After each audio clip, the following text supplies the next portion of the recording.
এদিনতোন পোৱা তুমি অহাৰ পৰা জোনবেলি দুয়োবে হাঁহিব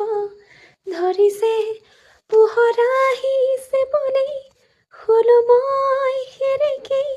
বেলি নহয় চোনেয়া তোমাৰ আগমনি যদি কবি মই কবিতাৰ ছন্দ তুমি হবানে বগা কাগজত কলমৰ লিখনি উদ্দেশ্য তুমি হবানে আমাৰে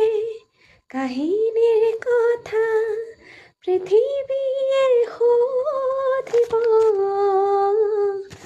সময়ৰ সোঁতত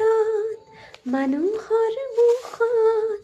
সাধু কথা হৈ ৰব আমাৰে কাহিনীৰ কথা পৃথিৱীয়ে সুধিব